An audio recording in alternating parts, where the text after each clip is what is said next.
Chapter 29. Anesthetization. Sarm is destroying their bonding, said Misk. Lift me up, I cried. You will be slain, said Misk.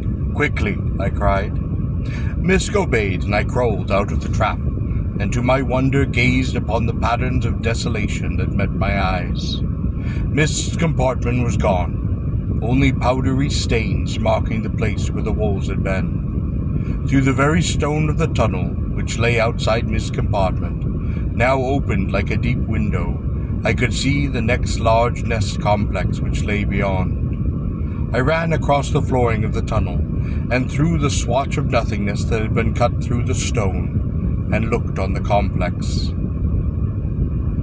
Over it hung 10 ships, perhaps the sort used for surveillance on the surface, and in the nose of each of these ships was mounted a cone-like projection. I could see no beam extend from these projections, but where they pointed I saw material objects seem to shake and shudder, and then vanish in a fog of dust.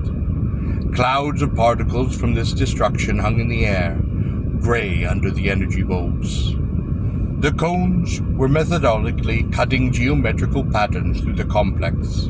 Here and there, where a human or priest king would dart into the open, the cone nearest to him would focus, and the human or priest king, like the buildings or walls, would seem to break apart into powder.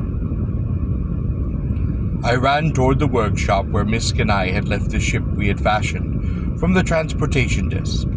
At one point I was faced with a ditch, cut by the disruption cones with geometrical precision in the very stone of the nest.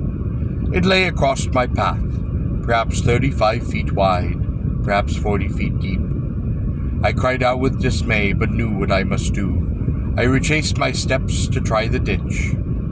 Gor is somewhat smaller than the Earth, and accordingly, its gravitational pull is less. If it were not for what I intended to hazard, would possibly have been beyond human capacity. As it was, I could not be sure that I would make the leap, but I knew that I must try. I took a long run, and with a great bound cleared the ditch by perhaps 2 feet. I was soon speeding on the way to Misk's workshop. I passed a group of huddled humans, crouched behind the remains of a wall which had been sheared away but 2 feet from the floor, for a length of 100 feet. I saw one man who lacked an arm, laying upon the floor groaning. The limb had been lost to the unseen beam of the ships above. "My fingers," he cried. "My fingers hurt."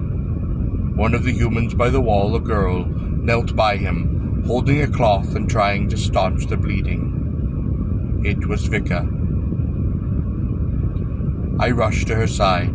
"Quick, Cabot," she cried. "I must make a tourniquet." I seized the limb of the man and pressed the flesh together, managing to retard the bleeding. Vika took the cloth from his wound and, ripping it, using a small steel bar from the sheared wall, quickly fashioned a tourniquet, wrapping it securely about the remains of the man's arm.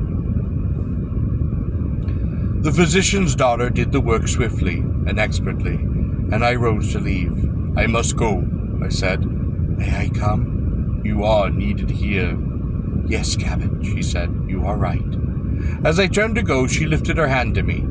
She did not ask where I was going, nor did she ask again to accompany me.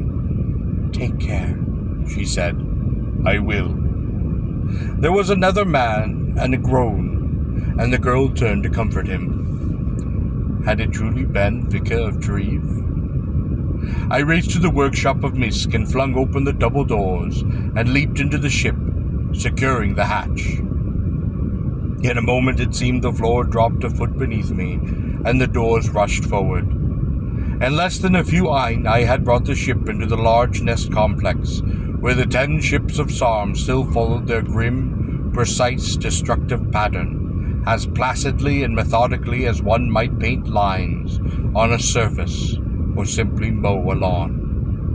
I knew nothing of the armament of the ships of Sarm, and I knew I had only the silver tube in my own craft, a weapon far outclassed in destructive potential by the gravitational disruptors mounted in the ships of Sarm. Moreover, I knew that the plastic with which my own ship was protected would be no more protection than tissue paper against Psalm's weapons, the nature of which was not to pierce or melt, but from a given center radiating outwards to shatter material gravitationally, breaking it apart and scattering it.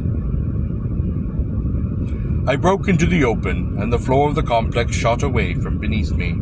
I hung near the energy bulbs at the very apex of the dome. None of the ships of Psalm had apparently noted me.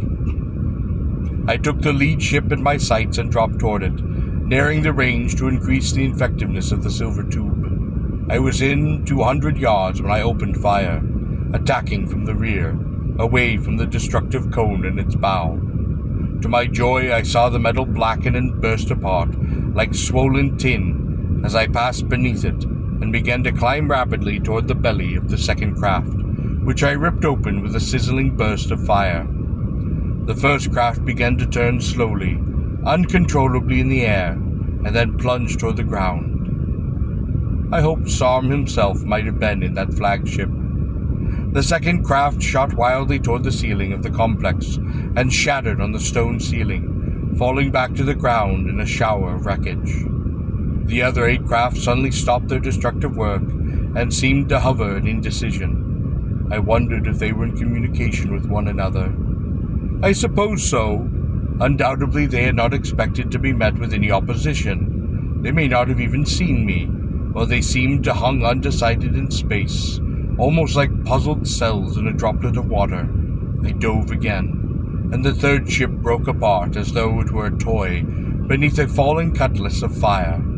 I climbed once more, the flame of the silver tube stabbing ahead of me, hitting the fourth ship amidship, and flinging it burning 100 yards from my path. The remaining 6 ships hovered closely together, disruptor cones radiating outward in different directions, but I was above them. This time, should I dive again, I knew it would be impossible to conceal my position from them, for they would then know I was below them, and at least one of the ships would be almost certain to cover me with its weapon.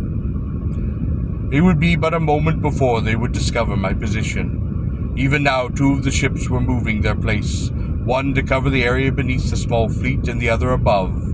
In a moment there would be no avenue of attack, which would not mean sure death. The ceiling of the complex leapt away from me, and I found myself in the very center of the 6 ships, surrounded on the 4 sides, above and below.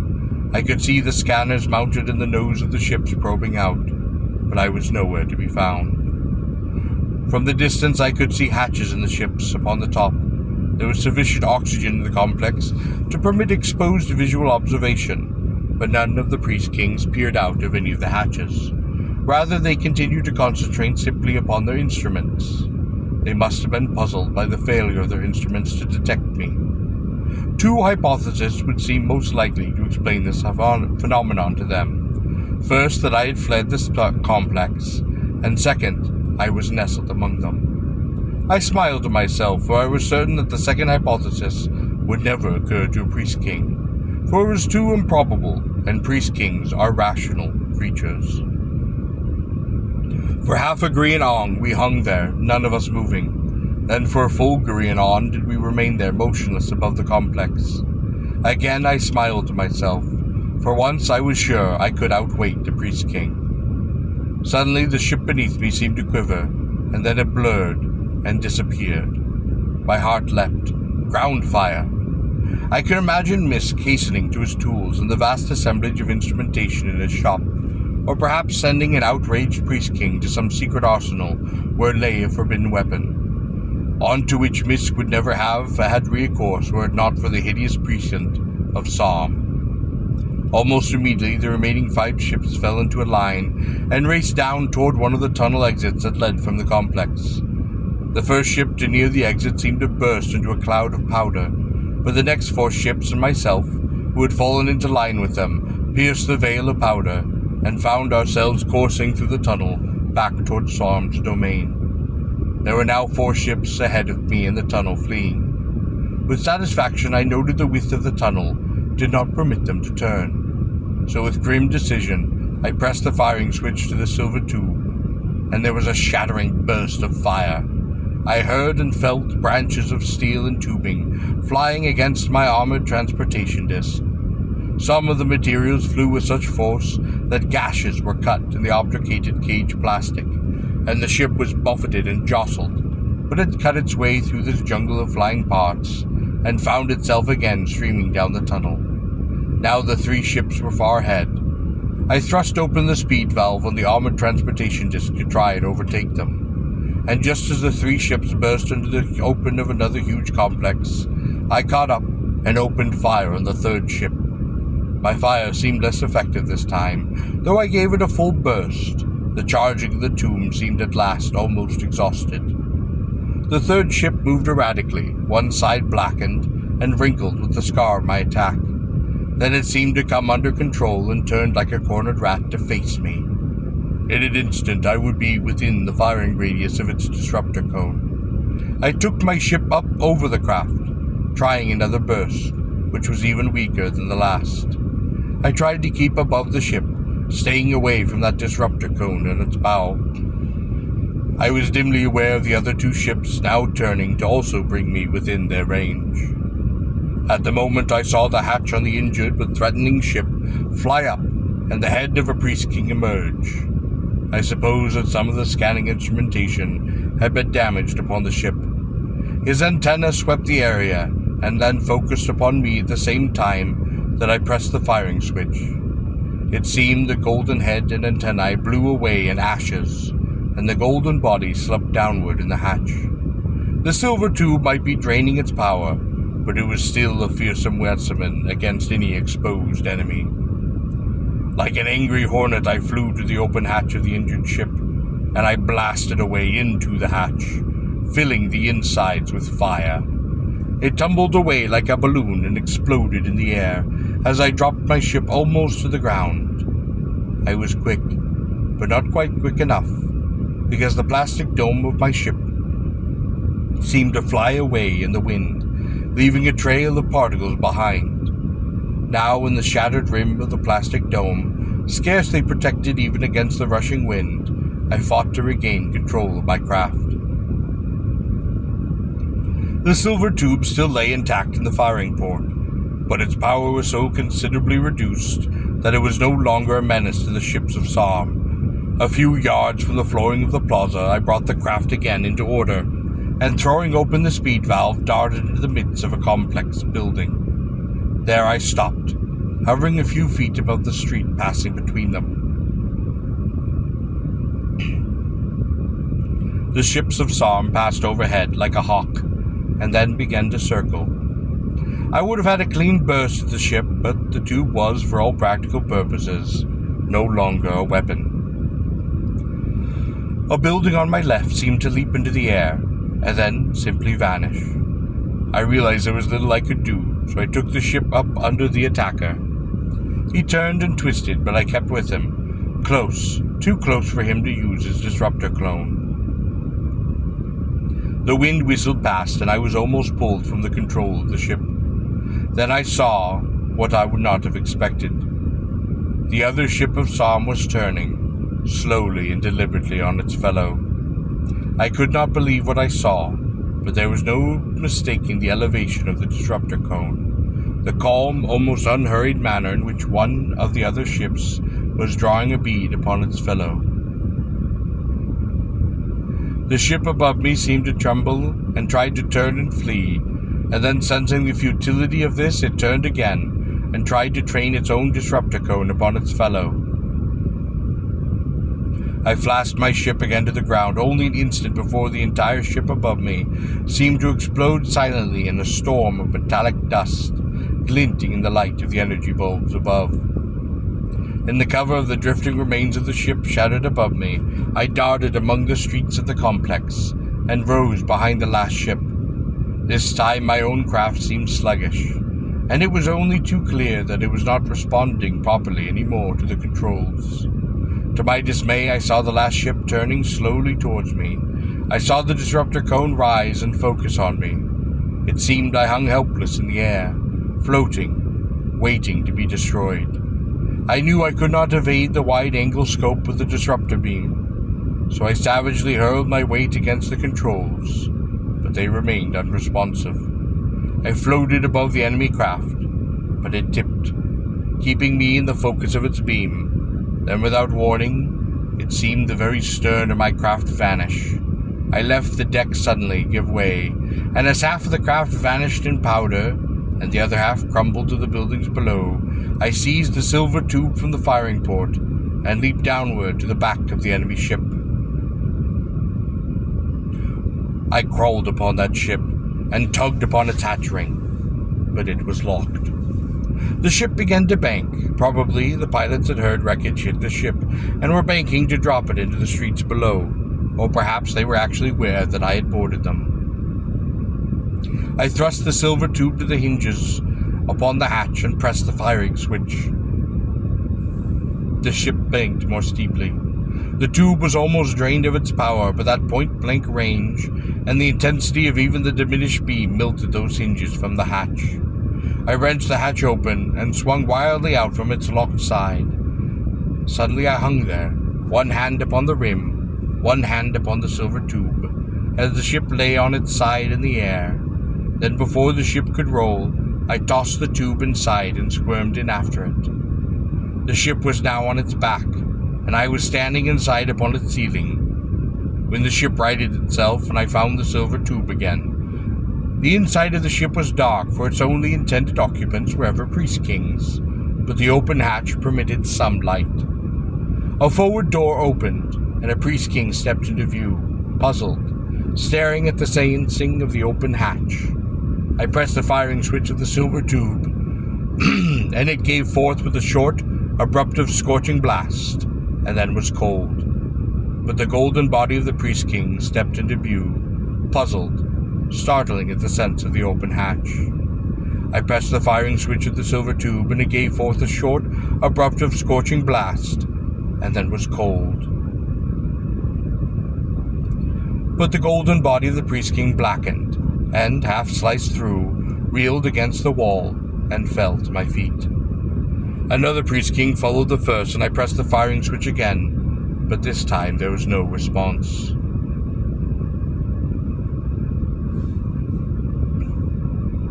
In the half darkness, I could see his antenna curl.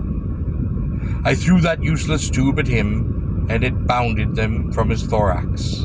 His massive jaws opened and closed once, the horn-like projections on the grasping appendages snapping into view. I seized the sword with which I had never ceased to wear, and uttering the war cry of Korobar, rushed forward. As I did so, I suddenly threw myself to the ground beneath those extended projections, slashing away at the priest-king's posterior appendages.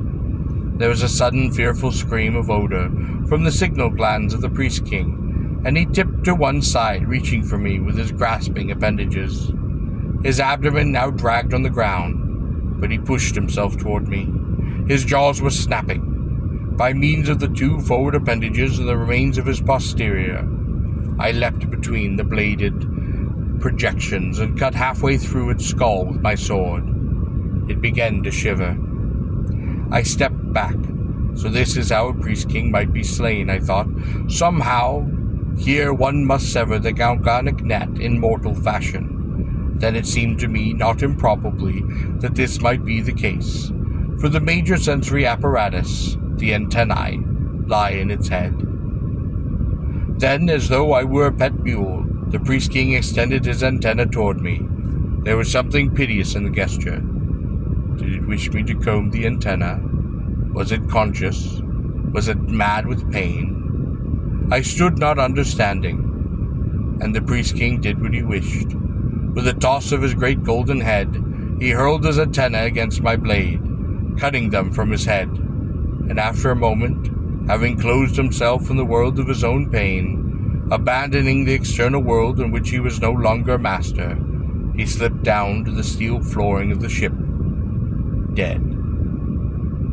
The ship, as I discovered, had been manned by only two priest-kings, probably one at the controls and the others at the weapon. Now that it was not being controlled, it hovered with a second priest-king. Probably its pilot had left it when he had come to investigate the fate of his companion. It was dark in the ship, except in the vicinity of the open hatch, but groping my way, I went forward to the controls. There, to my pleasure, I found 2 silver tubes fully charged. Feeling what seemed to be a blank area of the ceiling of the control area, I fired a blast upward, using the simple expedition of the tube to open a hole in the craft, through which light might enter. In the light which now entered the control area, I examined the controls. There were numerous scent needles and switches and buttons and dials, none of which made much sense to me. The controls of my own craft had been designed for a primarily visually orientation creature. Nevertheless, reasoning analogously for my own controls, I managed to locate the guidance sphere, by means of which one selects any one of theoretically infinite number of directions from a given point, and the dials for the heights and speed control. Once I bumped the craft rather severely into the wall of the complex, and I could see the explosions of an energy bulb outside through my makeshift port. But I soon managed to bring the ship down safely, since there was, from my point of view, no way of seeing just where I was going. And since I could not use the sensory instrumentation of Priest Kings without cutting more holes in the ship and perhaps starting a fire, or causing an explosion of some sort, I decided to abandon the ship. I was practically worried about guiding it back through the tunnel. Moreover, if I could bring it to the First Nest complex, Misk would probably destroy it on sight with his own disruptor. Accordingly, it seemed safest to leave the ship and find some ventilator shaft and make my way back to Misk's area by means of it. I crawled out of the ship through the hatch and slid over the side of the ground. The building and the complex were deserted. I looked about myself. The empty streets, the empty windows, the silence of the once bustling complex. I thought I heard no noise and listened for some time, but there was nothing more. It was hard to rid my mind of the feeling that I was being followed. And suddenly, I heard a voice, a mechanical transmitted voice. "You are my prisoner, Tal Cabot," it said. I spun the silver tube ready. A strange odor came to my nostrils, and before I could press the firing switch, standing nearby, I saw Sarm, and behind him the creature Parp, whose eyes had been like discs of fiery copper. Though my finger was upon the firing switch, it lacked the strength to depress it. "He has been suitably anesthetized," said the voice of Parp, and I fell to their feet.